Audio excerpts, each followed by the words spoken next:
So, episode 6 of the Imperfectly Perfect Campaign, and today we've got another incredible advocate who does so much work in the space of mental health. So, a little bit about her. We're going to welcome Alexa to the studio. Now, a little bit more of a bio.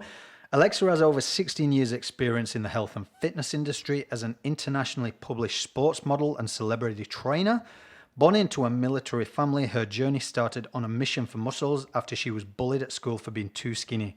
Her nickname was Alexa Anorexia. The gym, and in particular the weights room, became her sanctuary and was the first place she developed strength, both physically and mentally. To this day, her mantra remains, when I feel physically strong, I think strong thoughts. She is based out of Russell Crowe's 98 Riley Street gym in Sydney and is currently the fitness guru for Maxim magazine and Maxim TV and the head trainer for Strong Magazine Australia, where she has a monthly mental health focus common, Living Strong with Lex. She's been an ambassador and facilitator for Living for 4.5 years now. In 2018, she completed a US speaking tour opening for Kevin Hines, one of the world's most well-known suicide prevention advocates. So a varied career, but one nonetheless that is so highly acclaimed. And a big congratulations, Alexa, and welcome to the podcast. Well, thank you very much for having me. You are welcome. Now, unbeknown to both of us, we've actually both been in the industry in Sydney. I've been for 15 years. Yourself? Yeah, in Sydney, probably it'll be coming up my 7th year now. 7th Yeah. year. And we've never actually met How until today. does that even work? Because this place is crazy Small. Yeah. I mean, and now you're in Riley Street. I think that's the only gym that I've never worked in. Wow, you will have to remedy that very shortly. Exactly. Now, what I wanted to touch upon, so obviously you've had a varied career, which started within the fitness career. Can you take me back to those school days? I know you mentioned that you got nickname Alexa Anorexia. So where did it come from? Did you know that you had an issue at the time? And when people started calling you that, the effects, or just take me back to the beginning. Look, I think I didn't have any body image issues until that point. You know, I grew up in a military family. I lived in the UK and England, Ireland, Germany, went to military school till I was 10. And then we moved to New Zealand. And it was, you know, the high school years where you sort of start dating, you start getting a little more out there, you start figuring out if you're an academic or you want to play sports and, you know, who you're going to hang out with. And for me, I really wasn't part of the popular crowd. I was kind of a little bit more of an outsider. I had an accent.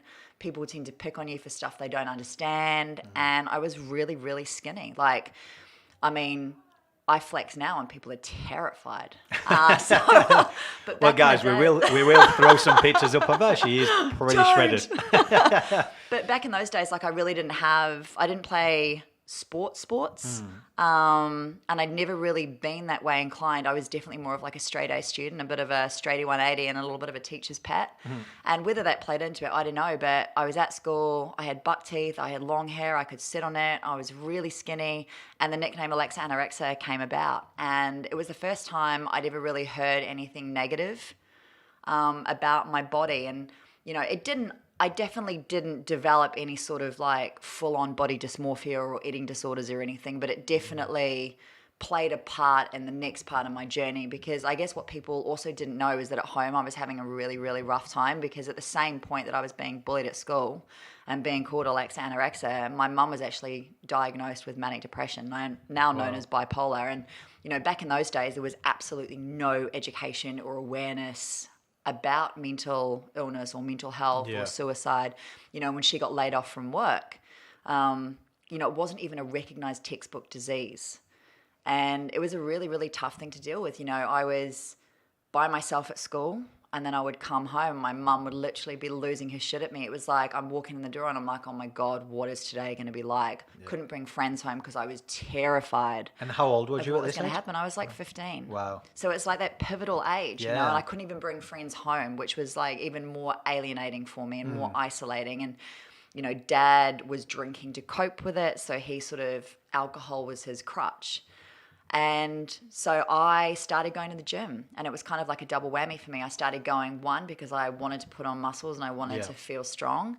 And then the other side of things, I needed like a safe place. And that's what the gym became for me. It became that one place that I felt like I had my shit together, that I had control, that I, could do what I wanted. And for those, 1 or 2 hours out of my day, I was my own person and I didn't have to worry about anything. And, that truly, like I look back on it now, and it was one of those things that it really set me up for life, even though I didn't know it at the time.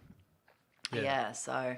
Wow. That's a lot to take on at a young age. And as you say, a pivotal age when you're coming up to your exams at 16, or is it, well, mind you, that's the UK. I'm coming up with the UK now, so we have the pivotal exams at 16. Is that the same? Yeah, we were at 15 and 16. I was like form 5 or 6. Yeah. So when I was 17, which would be my university entrance exams, and that was when my mum tried to take her life. So I walked in on my mum about to try. Yeah.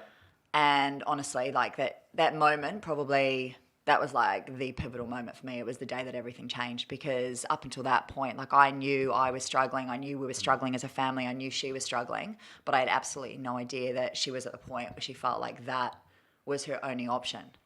And honestly, like if I look at how far we've come in terms of mental health and suicide prevention now, back then there was absolutely no education or awareness. If I had known then what I know now, it wouldn't have changed her diagnosis, but it would absolutely have changed the way that I handled the situation. Yeah. Because it was kind of like from that point on, because I walked in, she survived, but something in our relationship died that day.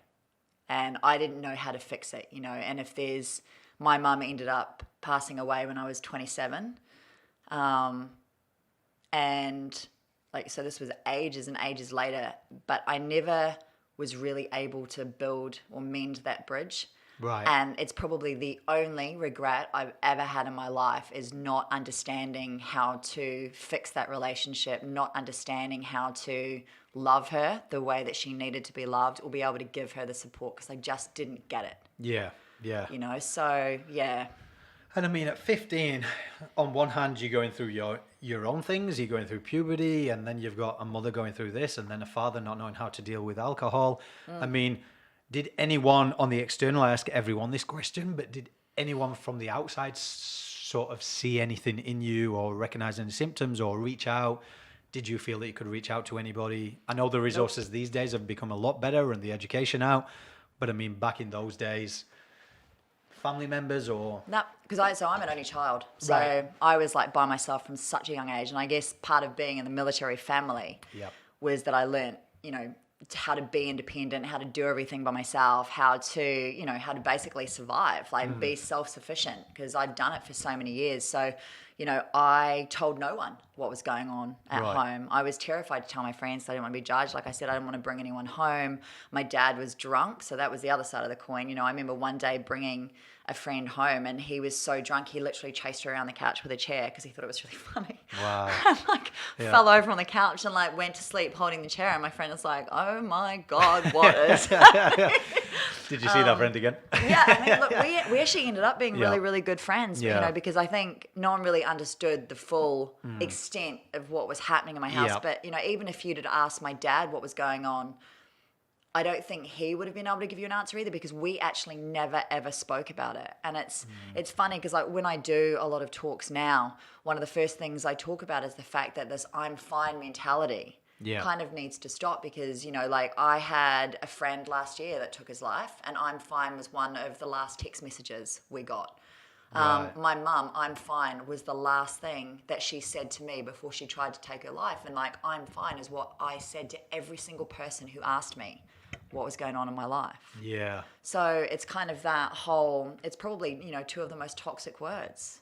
It is, yeah. And out there. It still continues to this day, doesn't it? It is, because it's courteous. That's what people think you're expected to say. No one wants to dump their shit on you. No one wants to feel like they're being a burden. No one wants to feel, vulnerable. And so everyone just adopts that, I'm sweet as mentality. And And I mean, when did everything change for you in terms of dealing with the problems? I mean, I spoke to somebody before, and they had very similar upbringing, that their mum went through severe depression, and they didn't know until they actually saw a doctor from a friend, and they actually spoke to the doctor and thought they were fine until they were diagnosed as clinically depressed, and she was like, "No, this is just normal." He was like, "No, it's not." So when did you go from going, okay, this is maybe something I do need to talk to someone about? And obviously these days you're a huge advocate for mental health, and you do incredible work, which we'll get into a little bit later. But for you, where was that pivotal moment where you gone, I can't deal? Because you went from, like, say, what age did all this start? I know you said 15 there, but I mean... I would say 15. I mean, that was like, Yeah. I'd moved away from the UK. Yep. We weren't in the military family anymore. I was being alienated at school. I mean, when you're in a military family, you're kind of like, you're adopted by that military family. So when you're at military school, you have friends, because Yeah. it's a family. It is. It really is a Yeah. big family. Coming to New Zealand was a huge change. Not having siblings to rely on, having to be by myself all the time, not fitting in at school. So 15 was definitely the age where it all started. But, I had this double-edged life from 15. So on the one hand, I'd found fitness. On the other hand, I had an alcoholic father who would leave alcohol around the house. Right. And I knew that he was fixing his problems with alcohol, so why couldn't I do that too? Right. So I started to drink. And from 15 and 16, I had my first bottle of rum, to the point where I was that sick I was never able to drink rum ever again. Like, I drank a whole hip flask by myself, but that's what I would do every weekend. Friday, Saturday night, I would drink myself into oblivion. Yep. I would start my fitness stuff all through the week again. On the weekends, I was, in inverted commas, and staying at a friend's house where I was absolutely Yep. going out and getting myself smashed, trying to fit in at school and trying to basically drink my problems away. And that is how I coped up until I was almost 30. And when did people start recognizing that? I mean, I know your dad went through that. Yeah. Did he start recognizing signs in you and bring it up with you, or because he was still going through it? I left home when I was 17. Right. Like after mum, I just didn't know how to deal with my whole family situation. Right. I ended up sleeping on friends' couches. I got a job at the local surf store so I could actually stay in school and support myself. Yeah. I moved to Auckland and got a job and took a gap year before I went to uni. And then I worked on the tour of a strip club so I could pay my way through uni. Yeah. So I managed bars, funnily enough, while I was in Auckland. So I was away from my family for a long period of time. I was working in a job that was essentially enabling me. Yeah. So I'm working in a bar, managing bars, all the way through uni, hanging out with a crowd that's just what you did. The So, norm. I was drinking really, really heavily, and I never had an off switch. So, I never drank because I liked the taste of it. Right. I drank because I wanted to get shit-faced. I liked being drunk. I liked that feeling of invincibility, of the fact that I had no problems, that it gave me a false sense of confidence and security. And it allowed me to be the fun one, Yeah. I had this other, it was kind of like an alter ego, that allowed me to live out my life. And it was probably when I was, early 20s, when my friends recognized that I had a drinking problem. Not so Right. much that I was an alcoholic and that I drank by myself at home, although I did do that sometimes, Yeah. but it wasn't an all the time thing. But in that, I'd go out on the weekend and I would get so drunk that I either threw up, passed out, and would just disappear. And I'd get myself into these incredibly, incredibly dangerous situations. And my friends didn't know where I was. And it wasn't until, a friend of mine actually came up to me one night and they were like, your friends love you, Alexa, but it's really, really hard to be your friend when you're drunk. Wow. And it's still, I cried. I got more drunk because I was that upset about the whole conversation, got really angry at my friends. And then, just drank some more. And it would take me another 5 years or so to actually come to the conclusion myself that it needed to stop, that something needed to change, or I was probably going to kill myself exactly like my dad did. Yeah. Because he died of liver cirrhosis, and that's where that was the second pivotal moment for me, is he'd been an alcoholic since I was 16.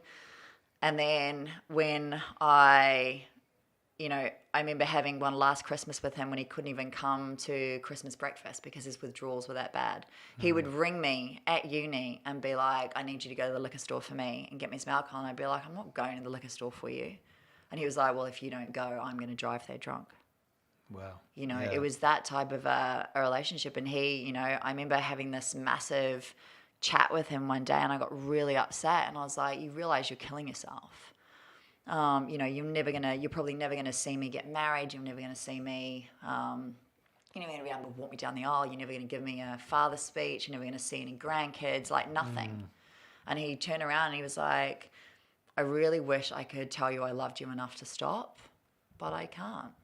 Wow. And it was like, Jesus Christ, okay, I can't love this guy out of it. I can't guilt him out of it. I can't do anything with that. Like, I just have to decide right here and now whether I'm going to have a relationship with him of any sorts and just accept him for what it is and who he is, or I walk away. And that's on me.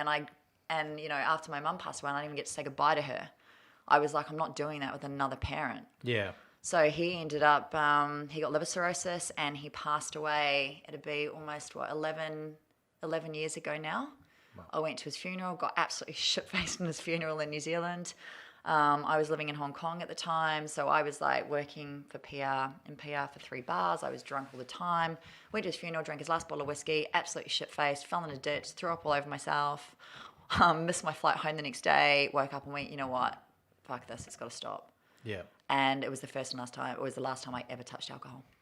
It was 11 Wow. years ago. Yeah, it was So it was just a wake up moment. It was where one you of those like, epiphanies, and I was just wow.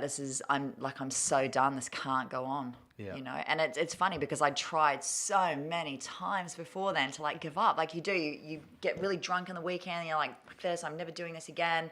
Yeah. And it starts again in the next week, and you're like, yeah, and then it gets to Monday, and you're like, yeah, I'm never drinking again. You know, it's this self-perpetuating cycle. Yeah. And then that was the moment. And the sad thing is that for a lot of people, you have to get that rock bottom moment Yeah. to get the change, because there's that, there really isn't an alternative option, because Yeah. I'm probably going to end up killing myself here. Yeah. And that was But I it. mean, one of the premises that I always say about the campaign, especially, is the removal of judgment. So what I want to ask, because that was never my thing, I had an addiction in the form of body dysmorphia. Yep. But in terms of alcoholism or drug, whatever it may be, for you, when you said you took it on from kind of the responsibility of what your dad went through when he was hiding his pain, as someone external who may judge and go, well, how could you do that to yourself? I know you've explained a few things about what it made you feel, but what I'd like to know is, when you're going through those stages of trying to blot it out, does it heighten the problem that you can remember it more and you just keep drinking more to try and forget it? Or are you remembering it at the same time as drinking? Just for anyone out there that doesn't understand and Yeah. judges anyone on that kind of scale. I used it as escape for 2 things. Right. It was escapism. Right. It allowed me to momentarily forget my problems, because everything seems so much better when you're drunk. Yeah. And then everybody else is doing it. Yeah. So you are not judged, because everybody else is drunk around you, escaping their own shit. So you are part of this other community Yeah. that is absolutely not going to judge you. Like, I tell you what, now I probably get more judgment from going out sober Yeah. than I ever did when I was going out and getting shit-faced. And Yeah. that's really concerning in itself. We have created a society where it is more normal Yeah. to be off your head Yeah. than it is to be out and sober. Because God, why do you not want to be fun? Yeah. You know? But I mean, when So- you said you used it as a way to escape, those kind of emotional demons, as I suppose you could call them, did you forget them? I mean, momentarily when you're with your friends and that, but when Yes. you're on your own and you drank the bottle, like I've seen people before, they drink to forget, Yeah. but sometimes it makes them worse because Yeah, look, emotions come up. So for yourself, while I was on it, sweet as, I used to call Sundays self-loathing Sundays, because Right. Sundays were the come down. right? Sundays, like if you've drunk Friday, you've drunk Saturday, you're going back to work on Monday, you are like, Sunday is a day where you just feel like absolute crap. Yeah. And it's kind of like, I remember just, thinking, God, what did I say to somebody? Did I tell somebody else's secrets? Did I do something stupid? Did I, offend somebody? Did I Wow, give you my really took number? it far then, didn't you? Yeah, did I give To my not number? remember- Did I give yeah. my number out to somebody? Yeah. Like, I remember getting a call from a random guy the next day, and my boyfriend's in the room, and he's like, "Why are you giving your number out? Like, you're in a relationship. Do you not tell these Yeah. people?" And I was like, "Oh my God, I can't even remember giving my number." or, just expecting that sinking feeling in your stomach. You feel sick because you're like just waiting for that text to come through that told you that somebody hated you or, whatever. I mean, I remember the first time my boyfriend and I ever went on break is because I got so drunk. Someone got into a fight in a pub and I tried to break it up and got clocked and got knocked out. Wow. And he wouldn't speak to me for days. He's like, I don't want a girlfriend that does that. I was like, okay then. Wow. Yeah, so it definitely like I definitely used it to escape, and that gave me that sense of like everybody's going through the same stuff and part of this community. I don't remember it right now, but then the come down was just, it made everything so much worse. Yeah, heightened. Yeah, 100%. So, I mean, the day that you ultimately decided to change your life, Yeah. how did you go about that? I got back to Hong Kong, and my partner, I said, like, when I was in Hong Kong, I'd met this guy who was like an ex-footy player, ex-fighter. He had an MMA gym in Hong Kong, and I'd started working for him, and I'd worked my way up to be the head strength and conditioning coach. Okay. In the club. So we flew back from Hong Kong after my dad's funeral, and one of the girls who was a friend of mine who had started working at the gym was a teetotaler. She'd been through drug and alcohol rehabilitation. So she'd been 4 years sober. And I remember getting to the first weekend where everyone was going out, and I was like, shit, what am I going to do? Like, I'm going to have to sit home by myself. Like, I can't go out because I can't stop at one. Everyone's going to be like, just have one drink like they usually do, and I'm not going to be able to not do it. And I was saying to her, I was like, I am so angry and I am so frustrated and I don't know what to do with myself, and you guys are all going to be out having fun. Like, what the hell do you do? Like, how do you manage this? And she was like, you have to find another hobby that gives you a purpose greater than yourself. And I was like, okay. So I ended up getting into half Ironman. Wow. I decided that I was going to sign up for triathlon, and I joined a triathlon club. And I started going to training every day, and they would have these marathon, like 6 to 8 hour sessions on the Saturday and Sunday that started like 5 a.m. And so we'd get picked up at like 4:30 a.m. So while everyone else was out getting drunk, I was like in bed because I knew I had to get up for this training session in the morning. And what it did was it gave me a new goal. It gave me a new purpose. Like, I gave myself a certain amount of time. I was like, right, I'm going to compete. I'd never learned how to swim before. So I was like, I'm going to conquer my open water fear. I'm going to learn how to swim. It gave me something to do on the weekend, so I wasn't sitting at home feeling like I was missing out. I'd go out to breakfast at this place called Frying Pan, which is like a 24/7 breakfast place, and I'd be going out in my little bike pants, turn up on my bike, padded bike pants, my drink bottle, wandering in at like 4 a.m. to have like eggs on toast, and all these drunk people, including my then partner, would wander in like off their chops, and I'd be having arm wrestles with the guys there, like to get a free breakfast. So this is how my weekend would start, and then I'd go off and I'd do these 6 to 8 hour sessions. I was that knackered when I came back that I would just go to bed, and it was sweet as. So that was how I dealt with the weekends. But then more importantly, it gave me an entirely new social circle who absolutely understood what it was that I was trying to do. Quite often, if you look at endurance sports in general, like I remember the first nutrition coach I ever worked with, who's like, what are you running away from? Because essentially I was replacing one addiction with another. Yeah.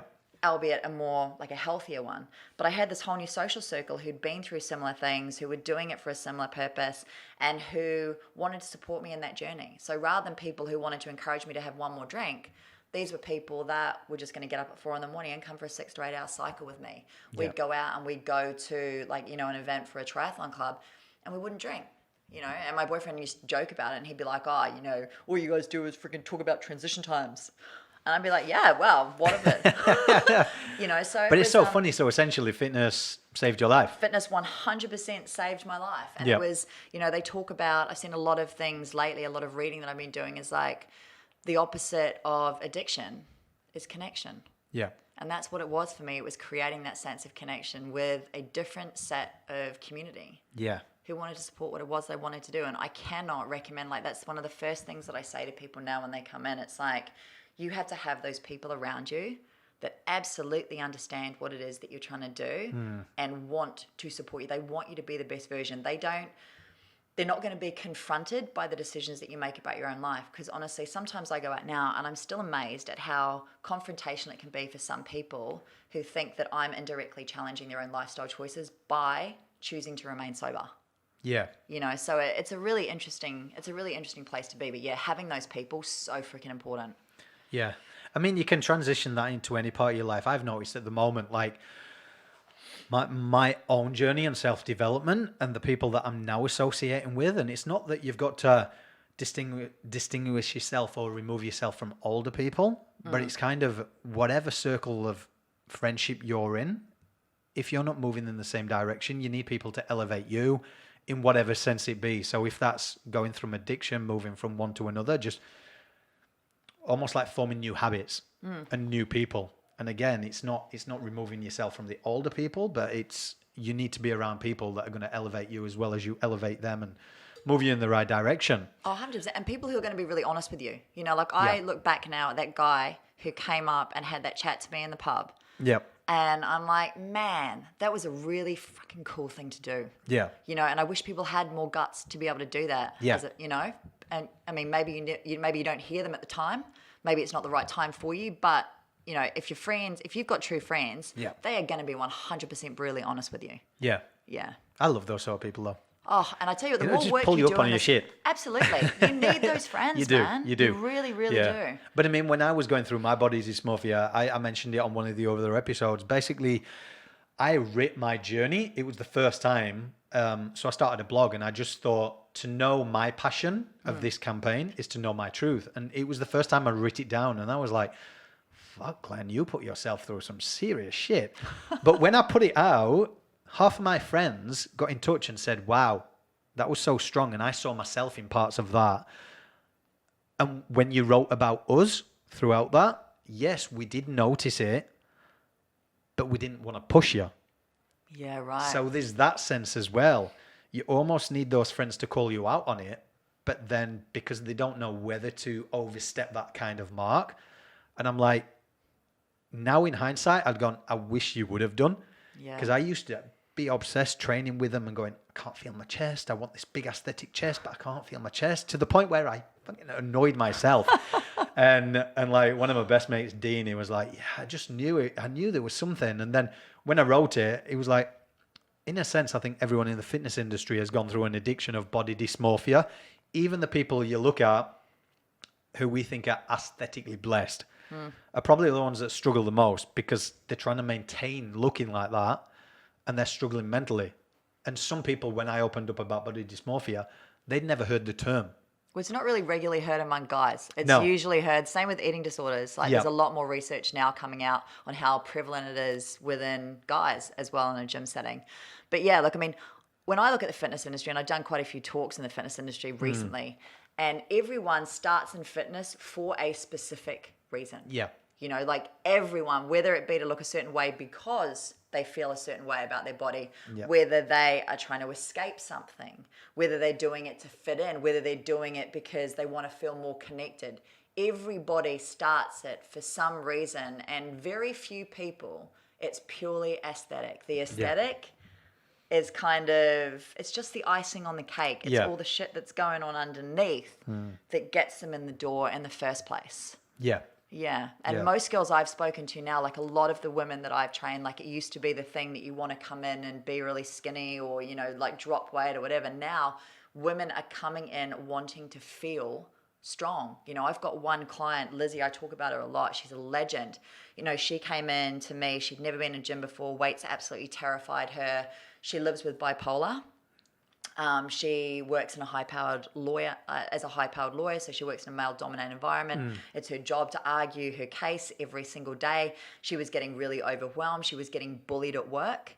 And I remember the day she did like a 30 kg trap bar deadlift. And for her, it was like the best day in the world because she messaged me as soon as she got back to work. She'd shown the video to all the boys in the office. She was so proud of herself. She was like, for the first time in my life, I felt empowered. She's like, I felt like I could say no. I stood my ground. I made really strong decisions and I really set some boundaries, and I never thought I'd be able to do that. So for her, that was the switch. It was that whole, I feel physically strong, therefore I have this mental toughness and this resilience underneath, and I'm going to use that today. Yeah. And that's really cool to watch. Yeah. Yeah. But I love the sense that I pick up from you is you are there for your clients. And you've gone through that kind of thing. What I wish for the fitness industry, and I say it to a lot of people, and I've trained with people all over the world, and especially some of these big influential guys, it's almost to the point where I'm going, do you realize that you go into this kind of industry and sometimes forget the personal part of the training and the coaching. So almost drop the bravado, because when you tell your real truth about what it's taken you to get where you are, you will notice you resonate and click with so many more people, and they've got so much more respect for you. So these people who, well, like yourself, you've triathlons, you've won things and accolades and everything like that, but you're very open about your journey and where you've been. Some people still to this day hold that, well, I've got these hundreds of thousands of followers, but I don't tell them that to get there, I've gone through my struggles as well. And sometimes I'm like, I just wish some people in the fitness industry would break that barrier. And that's no judgment. That's just going, we're all human and we're all imperfectly perfect. Like it takes a lot to open up and say, hey, you know what? I may have won this bodybuilding competition, but mentally I struggled. But look, I still did it. And it takes resilience and it takes strength. And look at you, you're flying with your career and people resonate more to you, I suspect, because you're very open about what you've been through. And there's a couple more people in that industry that I do know who have openly spoke about addictions in the past and what they've overcome. And then they've competed and people congregate to them and go, wow, if they can do it, I can do it. Everybody loves a comeback. Really, like you think about any successful Hollywood movie, it's about the underdog coming out on top. Everybody loves a comeback story. And, you know, my career was fine. Like I was an established personal trainer, but I didn't really start doing the stuff where I felt like I had a purpose, because people were really resonating with me until I started telling my story. And, you know, it's interesting now because sometimes I feel like people have this huge fear of judgment, and I get it. Because, you know, society tells us that we're supposed to look a certain way and act a certain way and hang out with a certain amount of people and, you know, set all these guidelines and stuff. So people don't want to move outside of that for fear of judgment. And especially when you're on platforms like social media, as soon as you do start opening up to be vulnerable, you do open yourself up to people's opinions and people's criticisms. And if you're vulnerable to begin with, you have to be able to handle that, you know, and sometimes it takes a lot to get to that point. I think if you know, the people that are openly speaking about their journey are usually the ones, and this is like a broad generalized sweeping statement, but they've usually done enough work on themselves that they've sort of come out the other side, so that when people are having an opinion on their life, they can talk about it openly and honestly without sort of that huge emotional attachment that still happens when you're in the midst of it. You know, like for me, I've been sober for 11 years now. So I find it really easy to talk about all the stuff that's happened because I dealt with it. I've gone inside. I've had some really painful years where I've had to really break myself open and heal. But I'm on the other side of it. And in hindsight, it's much easier to speak about it when you've been through and done the work. If you're still in the midst of whatever it is that you're going through, you know, and using, say, social media as a source of external validation because you don't love yourself enough or you don't believe in yourself enough, and you're finding all these other people out there need to give you that reassurance that you're good enough or that you're worthy to be doing your job, then they're probably not going to talk about it. But my career started taking off when I was really open and honest about having these conversations. You know, so it's and I find now that, you know, sometimes sharing your own story can be the one thing that somebody else needs to hear. To start having a conversation about their own. So I think people are definitely getting better at it, but there's still that huge stigma or fear of judgment to do it. And I mean, what you just said there about putting yourself out if you're going through something vulnerable, it was funny. I can relate it to a story of a friend who initially had an issue with the campaign, and they gave me some reasons behind it, and then maybe 2 weeks afterwards actually reached out and said, I think the issue I had was because I've been struggling. So to see it, that, and then a couple of weeks after, it was kind of like, what I think might get through it is if I open up and tell my story. Now, enough research and education that I've put myself through, I'm working with clinical psychologists now to learn more about it. I was like, whilst you're going through it, it isn't a good idea, especially with the publicity that it's attracted. To tell your story on a platform, first of all, is one thing. But then if you're in a vulnerable position, as you've just said, for people to start asking questions when you're not ready to talk about it, it isn't good. Initially, God, I got blasted by my friend because they couldn't apprehend it. They thought I was judging in a sense, but disregarding them, not wanting to be a part, where it was coming from a place of love. And again, when I explained all this, that took an initial 2 weeks before I heard back from them. And they'd spoken, obviously, to their psychologist or therapist that they were seeing, and they was like, yeah, I agree. And I was like, it obviously comes from a place of love, but if you're going through something and you're unable to handle that, my God, it can tear you apart. 100%, because you relive it. Yeah. It can cause you to spiral again. Yeah. Yeah, absolutely. Like, I mean, I remember being in Hong Kong one day and just like reaching the end of my tether and, you know, just standing in the middle of an apartment one day, feeling so alone and just being like, I probably need to call someone right about now. Yeah. And it was the first time I ever understood that I was in a position where I needed to do that, because I'm generally a really happy and optimistic and outgoing person. And I never thought that I had the capacity to feel that low that I was seriously considering taking my life. Yeah. And I remember like just getting on the phone and just ringing like this counseling number and just being like, someone needs to talk to me right now or I'm going to do something stupid. And from then on, I went to a psychologist like twice a week. But, you know, people don't even understand now that like 63% of people go to their GP. It's not for physical health, it's for mental health. Yeah. And people don't know that you can go to the doctor now and you can ask for a mental health plan. Yeah. And they give you 10 subsidized sessions with a psychologist. People don't understand that it's so much easier to talk to someone now. Yeah.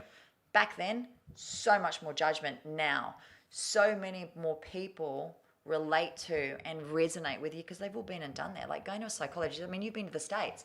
It's like second nature. That's what these people do all the time. It's like having a coffee. Well, the first time I went here, over and everyone's like, oh, I'm seeing my therapist. 100%. It was in everyday conversation. Over here, it's not so much. No, and there's nothing to be ashamed of. No, but people, I mean, like over here as well, like it can be seen as something that's like an indulgence. It's expensive. Yeah. But, you know, like it takes like the subsidized sessions come from like 130 or 170 down to like $50 a session. Yeah. You know, going in and asking for that help. But yeah, there are so many resources. There's so many 24-hour helplines. There's so many people out there that absolutely want to help and want to talk. You know, I put up this quote. I saw this quote the other day that was like, I absolutely want to spend as long as it takes to listen to the shit that you're going through, then spend 15 minutes at your funeral listening to your eulogy. Wow, that's you powerful. know, and it really just sat there and I sat and I was like, for everybody out there who thinks that, you know, like if you remember, and that's how I explain it at schools, it's like you remember the last time a mate came to you with a problem, doesn't matter how big or how small, and you were able to help them out just by listening to them. How good did you feel as a human? Yeah. Did you feel great? Like you were like, fuck yeah, I was able to make that person feel better just by sitting here and being a shoulder. Yeah. So next time you feel like you don't want to burden somebody else with whatever it is that you're going through, flip the switch and remember how it felt to be able to help that person, because that's essentially what you're empowering somebody else to do. Yeah. And like sometimes it's just as simple as remembering just those little things, you know? And I suppose it's a sense of reverse psychology in a way, because what I'm thinking, I'm putting my judgment on you there by going, they don't want to listen. Whereas I don't know. No. I'm imprinting that on you from my thoughts. So in turn, if you flip that in your head and go, you know what, if I don't reach out and ask, I will never know. No. So I think that's where that needs to, but I mean, going through my struggles, and I suppose when you went through your struggles, at the time when you're going through it, what people don't understand who have never been through it is kind of, it's a sense of you do feel helpless. Like you're feeling, half the time you don't want to get out of bed. So you do, it is hard for someone who's never been through it. I mean, when I was at my bottom, like we was living in Thailand, so take away the Australian culture where I'd built my life and my friends, to going into this new culture where no one spoke English, and I was running sales and operations in this CrossFit club. Again, that was very transient, so there were a lot of business people coming through, but no one I essentially could connect with. Yeah. And it wasn't, everyone was like, oh, you lived in Thailand, you must have been having so much fun and traveling islands. I'm like, not with a kid. Like, you've got to live there. So I was living in the middle of Bangkok, and we couldn't find childcare in Sydney. So I was like, in one aspect, I was going body dysmorphia, looking in the mirror for up to 4 hours a day, not paying attention to my kid. And my wife, Wow. to the point it got out of hand. And the more I've realized on body dysmorphia is there's two ways it can go. Either you just can't stand looking at yourself and you just avoid mirrors altogether, or you obsess over perceived flaws. And that was mine. But I always say that journey I believe I went through, because then I started noticing it and congregating towards people in the gym when I started picking up on those signs and being able to help them. But it is a messed up mind and powerful thing, isn't it? It really is. Even with the writing and stuff I do, I got asked this the other day. They were like, what do you do when you have like negative thoughts about yourself that pop into your head? Because everybody has them. Yep. And it's like, I basically imagine my best friend or someone I love coming to me and telling me the stuff that I was just thinking about myself, and then imagining myself giving them advice. Then I write that down and then I repeat it back to myself. That's good. And sometimes that's all you can do, because again, it comes down to creating habits. And the minute now you think something negative about yourself, it's like, okay, what can I replace that with? What am I grateful for? Yeah. In that moment. Gratitude is a huge thing for me. I try and do it every single day. So negative thing comes in, I'm really grateful for the fact that I get to be here today and tell my story, or for whatever it is. But you just hit it on the head there. Gratitude, it's a huge thing for me as well. Huge. I set a community page up for the Imperfectly Perfect, and basically I set a challenge, basically going, name 3 things what you do for your mental well-being a day. Within 2 days, got like 250 videos worldwide. 3 main things that came up, the whole premises: gratitude, meditation, and fitness. Amazing. There's something in it, and that's coming from every country all over the world where people were coming in. And I tell people, like, even my wife once, she was like, oh, it's all wishy-washy. Until she started, and I attribute a lot of this campaign success to all the gratitude and journaling and writing things down. And 100%. I mean, like, what is the worst can happen? Like, if you're thinking negative, you attract negative. You think more positive, you Absolutely. attract it. When you're in a happy mood, you have a good day. Do you know what I mean? And when people say things come in threes, that probably attributes because you've had a shit morning, then you suddenly have a mood, something else happens, and you go, oh, that's the second one. What the hell? Like, Oh, for sure. Like it's- I've started meditating now. So like I've just got an app, like I've downloaded it for free on my phone. I've just started with like 5 minutes every single day. Yep. And for me, it's been changed. Like it's a game changer. Yep. Automatically I'm calm. It's something I do a lot of the talks about. I'm like, okay, so just, people have this thing about meditation where they're like, it's this woo-woo concept that we're going to go up to the Byron Bay hinterlands. We're going to get half naked. We're going to sit cross-legged in the jungle and we're going to, Yep. And it's actually not. Like meditation is actually defined as one deep mindful breath with intent. Yeah.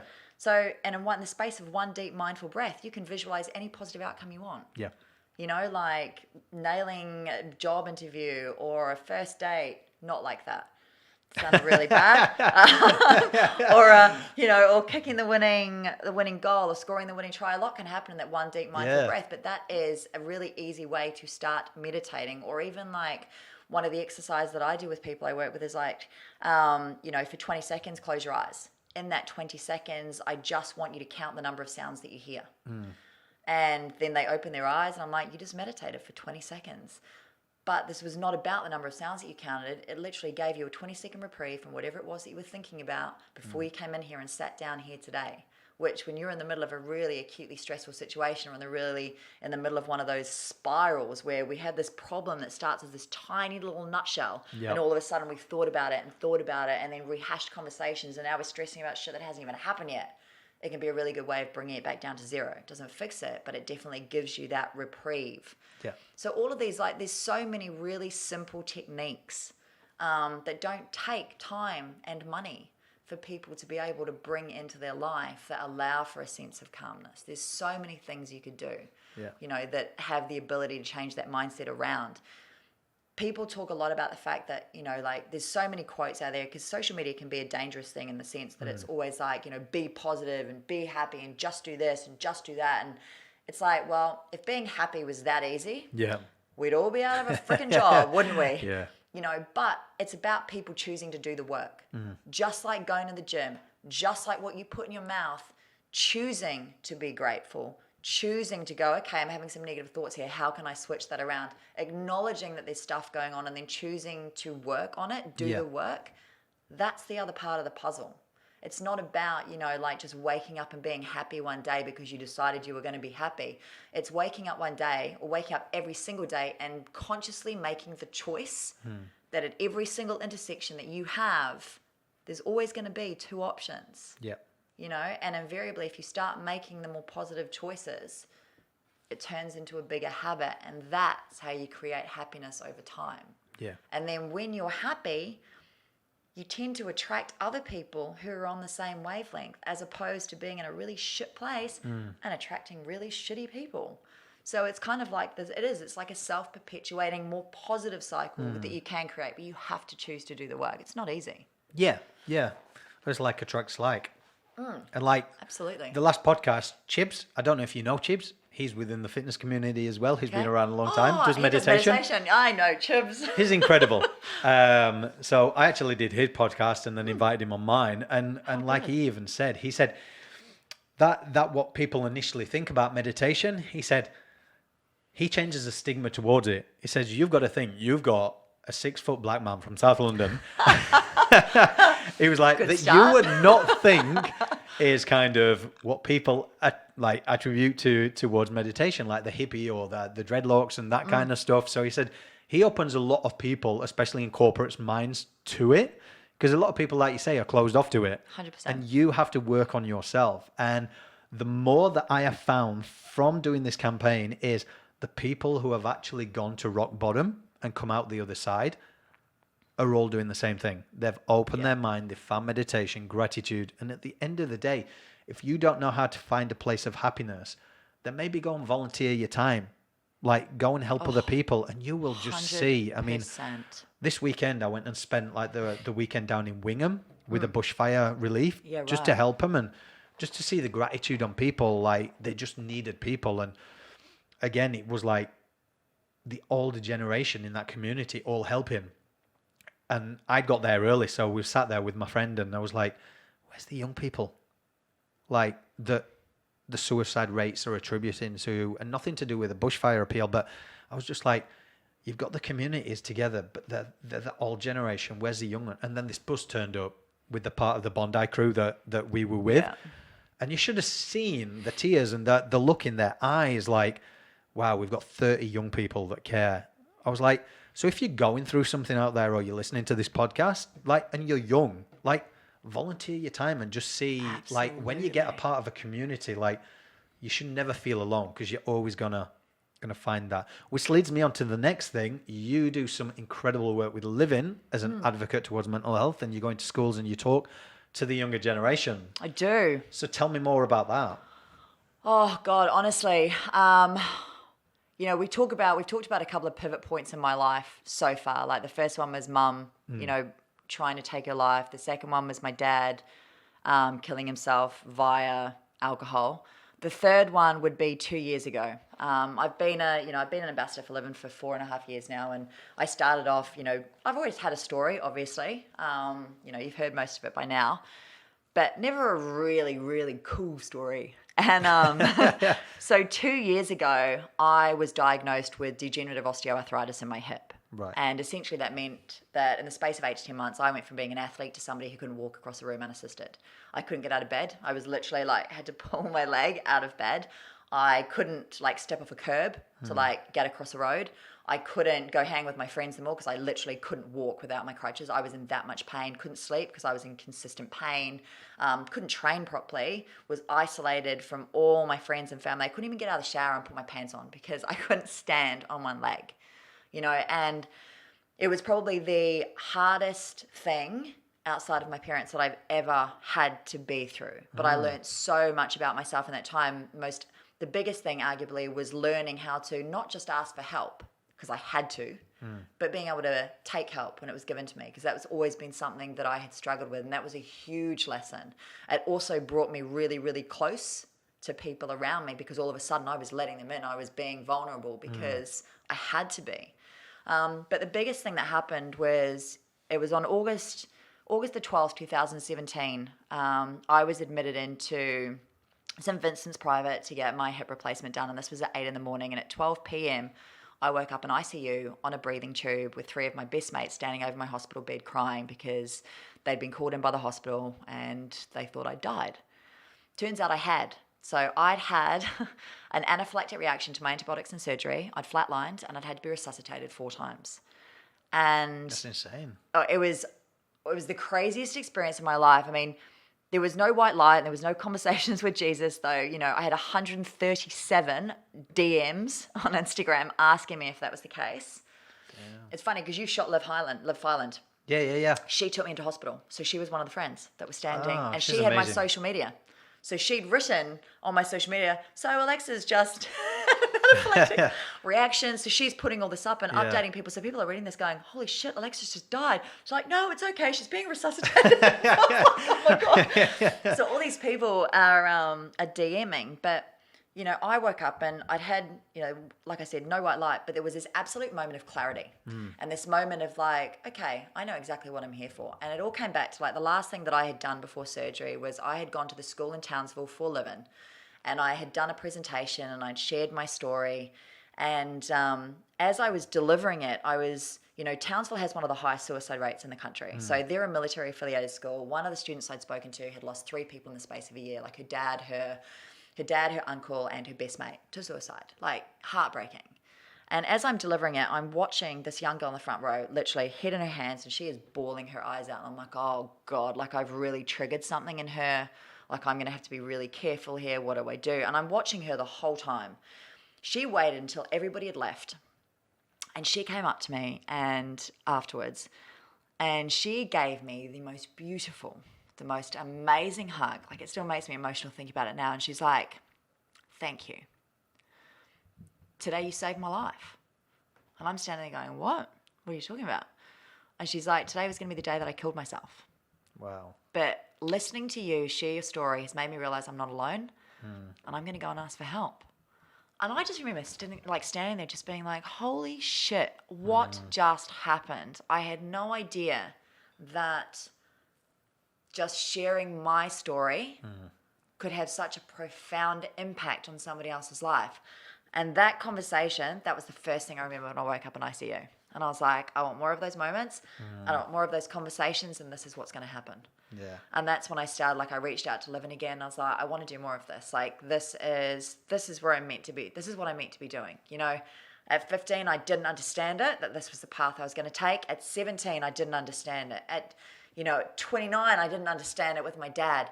Now I fucking understand it. Like this is what I'm meant to be doing. I'm meant to be having these conversations and encouraging more people to have these conversations so that we can save more lives. Yeah. That's what needs to be happening here. And it was like, and that's like, if I could get anyone to remember anything that I say in any talk that I do, it's that every single day, every single person has this power to make someone's day, change someone's life, or potentially even save it. I mean, fuck, what an incredible gift.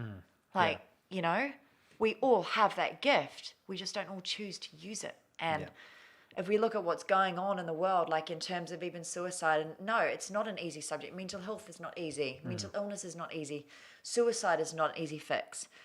But if we all just took a good look at ourselves, you know, volunteering, kindness, choosing to do these things that help people and not be assholes to each other online and in daily life, that would go a long freaking way towards making this better. I mean, it just goes to show you, doesn't it? I mean, like the protest this weekend on climate change in the city and everywhere, that many people turned up. Imagine if that many people, exactly what you just said, like it just shows we're united in strength by numbers. Absolutely. Like, we can change this, but it starts with us. 100%. And if you look at the climate thing now, you know, like the bushfires, it is absolutely devastating and heartbreaking to see. But if you look on the positive side, I don't think anyone understood what the people of Australia and globally, what everyone was absolutely capable of if every single person just put in something. Yeah. And everybody has stepped up. Yeah. You know, and you just look at the incredible difference. Like, everyone stood there and was like, I'm one of 7 billion people. Okay, well, that's great. What if all 7 billion people of you, one person, stood up and came together. Like, Yeah. what an incredible effect you would have. And that's exactly what's happened. Well, it goes to Celeste Barber. Oh, Like, my God. the humanitarian in her. What a legend. What she probably didn't even know what was going to happen, but like she even said, she's not the face of it. She doesn't want to be seen as the face of it, but what she single-handedly has done has shown that we are stronger united than our leaders. 100%. Like, and that goes a long way. But what I wanted to touch upon when you said the thing about when you woke up and that's what you knew what you wanted to do. Yeah. So I'll call him a friend now because we hit it off when I did a TV show in the US, and he came on and he talks openly about his suicide attempt, and he actually went through months of researching it before he was going to do it. But what I always took away from him was like, he's a presenter, he does this, he's on radio, he's on this, he's on this. And he said, you know what, Glenn? He was like, all this is bullshit. This means more to me, talking to you, talking real, and being able to use my platform that I've been lucky enough to get. So he's attributed to, he's a bloody good looking man. Like, he's 6 foot black man, big, he's like, and chiseled, and on camera, you're like, whoa, sounds, Americans all sound really good on camera. Let's face it, don't they? They all I just sound want good. them to all go, damn, girl. Yeah. And for years, hated the way he looked, hated the way he sounded, and that's why he was going to take his life. He just self-loathed himself. And I was like, dude, I was like, well, I look at you, and it was like, yeah, but then I look at you, and I think, well, you look like you're trained, so how did you have body dysmorphia? Like, Yeah. and it's how what we let in our mind. But what you just said there, what you knew, what you wanted to do, he is a wellness coach. All this stuff he does off the side, he said he's lucky to do and he's grateful to do, but it means nothing if he can't help other people. Yeah. And he's built a career now of helping other people, and I think it's amazing. And one of the quotes that, it's not even a quote, it's something that a friend said, and she openly, through the campaign, she pretty much, she was an actress, she did Home and Away, she did all this, she went to LA, she's done some incredible stuff over there, she went to the Oscars, and she made a video, and she didn't tell anyone she'd done it. For 3 months, she turned the camera on herself when she was going through her severe depression and anxiety and everything, and she mixed them together, and it was showing, on one hand you've got this side, on the other hand, so it was so exposing her vulnerability. And she was like, what people don't realize about me is that I've thought about taking my life so many times because of all this that I've been through, and I've seen therapists and I've done this, but you know what I think, and it's always in my head, tomorrow could be the best day of your life. And that's stuck with me, and I tell it to every single person I come across, because I'm like, and quick disclaimer, when we always talk about this stuff, like, we never claim to be experts. There's professionals out there that 100%. obviously do, but when you hear things like that and what you just said, and you woke up and you're kind of, again, you didn't have the white light moment, but you had this thing going, this is what I need to do. And now you do incredible talks. I mean, I read a little bit about you, but how many talks you've been all over Australia doing these? I have. I spent a lot of time in the mines last year. Yeah. That was a really eye-opening thing for me, like 2.5 weeks traveling around to rural communities and schools. And that's a different ball underneath. game, isn't it? Absolutely. Altogether. Yeah. It's, you're talking to, I spoke to one guy who was, and this comes back to purpose as well. It was like, I was talking to this one guy who is in his mid 50s. He's an ex-military contractor. He'd been working in the mines. We happened to be doing, we're at the wet mess doing a presentation that night, interestingly enough. While they were having a bit of a barbecue and stuff. And he came up to me after we'd sort of done the presentation, and he was like, yeah, I've had 9 friends take their lives. And I was like, Jesus Christ, do I have 9 friends? It was a real eye-opening. He was like, yeah, and then I've tried 3 times. I was just sitting there, and he's like, this is the first time I've ever spoken about it. He was like, but you know what? He's like, I don't feel like I have a purpose in life. And I was like, okay, what if your purpose was to share your story so that another young kid out there who is going through something and could absolutely relate to you, what if your purpose was to tell your story to him and that would save his life? Yep. Would that be a pretty cool fucking purpose? I love how you explain that to him. And he was just wow, I've never thought about it like that. And he's like, maybe I should tell my story. I've always thought about writing a book. It's like, maybe you should do that. But it's powerful. It's powerful. And I've said to each and every person, yes, like the media will always sensationalize this campaign because of the names attached to it. Yeah. But I always try and say, I mean, when it's been interviewed and people say celebrity campaign, to me, I find it a little offensive sometimes. Like, I'm always thankful for the platform because it gets the message out. But at the end of the day, I'm like, people need to remember there's a plethora of industries. Like, there's CEOs on there. There's sports people. Like, there's fitness professionals. Like, just because we see someone in entertainment and we think it's that, I always bring it back because I'm saying to everyone who's come on this campaign, I'm like, you do not realize the effect your platform gives you to make a change in life. And I always say it to the best one, like Marnie Kennedy, Liv Filand's friend. Well, yeah, I know Marnie. Beautiful girl. She's incredible. She was straight on board and she did this video and she said, if I had a campaign like this when I was 16, it would have changed my life. She posted one, because we did Channel 9's Today Show together. Yeah, right. God, she was my rock on that day. I was shitting myself. She's so cool, calm and collected, that girl. But she wasn't that day as well. Wasn't she? So I was expecting So her to interesting. become calm and collected. And she was like, Glenn, you got to realize, like, we was in the green room. I'm like, Manny, what do I do? Like, I'm shitting myself. Like, why do you think I'm a photographer? I'm behind the camera. And she was like, I would love to help you, but we don't do live TV. This is like everything's recorded when they do filming. And we went on, but she took an extract of that and she posted it on her social media pages. Nearly 40,000 hits and all these messages. And she said she'd received messages from people she went to school with. And she was like, that for me was a moment when I goes, shit, I realized what I can do for people. And everything becomes second nature. Like, yes, I'm an actress. Yes, I'm this, but look what I can do. And I always say to each person that comes on, I'm like, take this as a moment to realize that, yes, you're in a position in entertainment or sport or whatever. And hey, I'm just Glenn, I'm the small guy. But what I've noticed from anyone coming on this campaign or anything like Living Beyond Blue, whatever, is just know that your story is going to help that one person.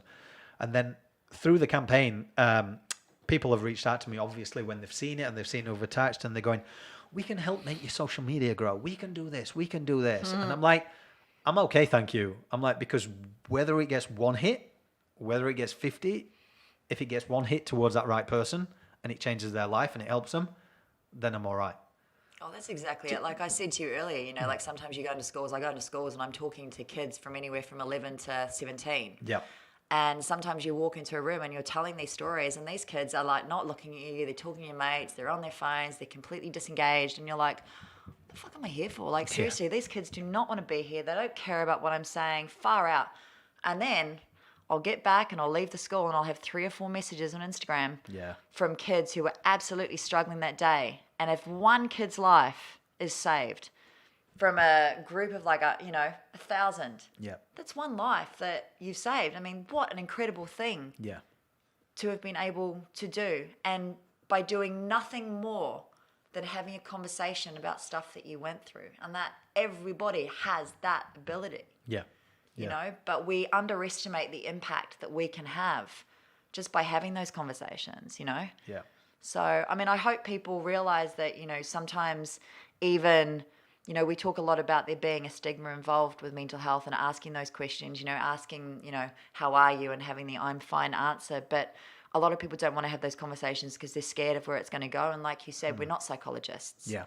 You know, but you don't need to be a psychologist to care. To care, no. And that's sometimes all that needs to happen, like a middleman or somebody to talk to. If you're having a conversation with someone you care about, you don't need to have to fix them. Yeah. You don't have to have all the answers. Yeah. That's not expected. All you need to do is care. Yeah. And that's it. And if everyone just thought that way, there'd be a lot more conversations. Yeah. You know, and a lot less judgment. So. Yeah. Well, it's been an absolute pleasure, an honor to get you in. I think what you do is incredible. You're an incredible lady with an incredible story. Aww. So tell people where they can find out more information about you and where they can find you on your socials. Okay, so I am at Action Alexa on the gram. I'll be doing all my flexing. talking about all my real stuff. Alexa Towersey on Facebook and on Twitter, and then I'm also on LinkedIn. So I've been doing a little bit of stuff on there. The I'm Fine video, the I'm Fine stuff that I talked about actually went viral on there. So Oh, wow. it was a big conversation. So that's probably where you can find me. Wow. Well, guys, that was episode 6. So make sure you head to the iHeartRadio app, subscribe to the Imperfectly Perfect Campaign podcast. I will throw up all Alexa's links so you can find her on there. We'll also add some pictures of her flexing. No. Exactly. She's shredded, guys. No. But no, it's been an incredible chat. Keep tuning in for more incredible guests, and we will see you next time.